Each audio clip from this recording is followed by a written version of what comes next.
Hey guys, welcome back to the Quad Method. My name is Steven, and today we're going to be talking about heights and the important concept that heights does not equal dynamics. And you're going to find out why right.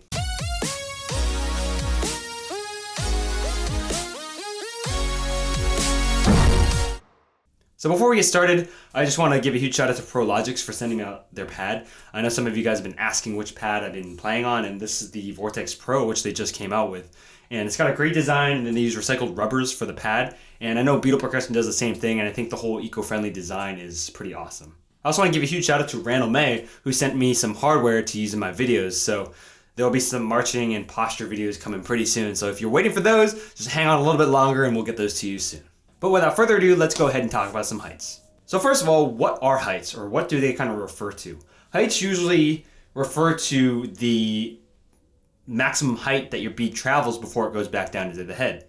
It's usually referred in conjunction with dynamics, which we'll be getting to in a second. And just as a disclaimer, height definitions vary place to place. There's no one way to define it. This is just the most generic way that I've been taught. So let's go ahead and dig into it a little bit. So the first height is the 3-inch height, otherwise known as the tap height, and this usually refers to the piano dynamic. Typically when you hear the word taps or tap height, this is what they usually refer to as the 3-inch. Some people define it as 4 inches, it kind of varies.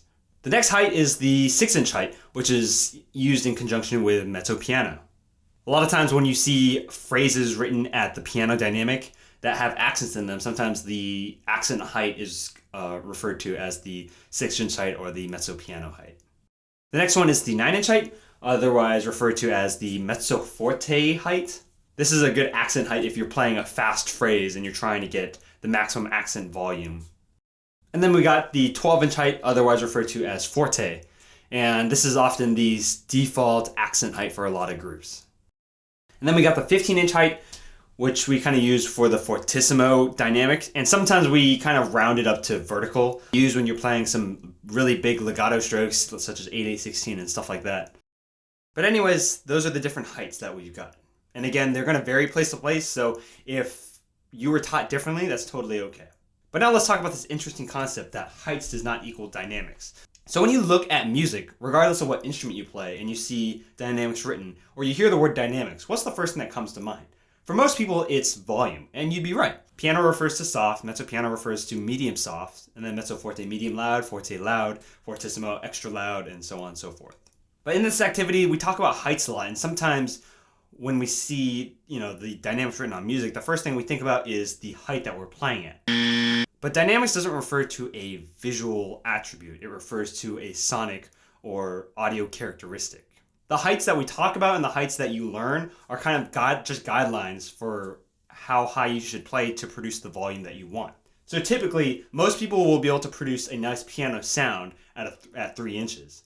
But depending on how you hit the drum, you may need to go a little bit above that or a little bit below that. And that's kind of your preference, or kind of your group's preference. And that's why you got to kind of be flexible with the heights and the way you hit the drum, because it's not really about looking the same as much as it is sounding the same.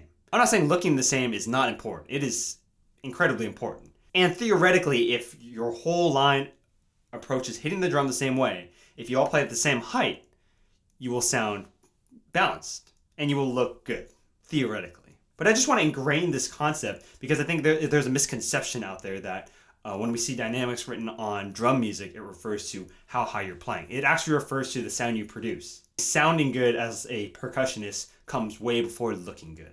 Sounding good is the hard part. If you can sound good and then put good looks onto that, then you're golden. It's really hard to do it the other way, where you look good first and then try to sound good based off of that.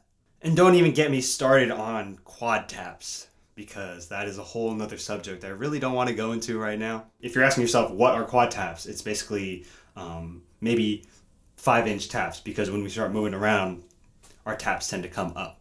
Height isn't something you need to overthink. I know I talked a lot about it, but it's really just pretty cut and simple, just what it is and all that. But again, like the one important thing I want you to understand is that dynamics always refers to how the sound you're producing, the volume you're producing, not the height at which you're playing. These are simply guidelines to help you produce that sound. Hope that helps. I'll see you guys next time.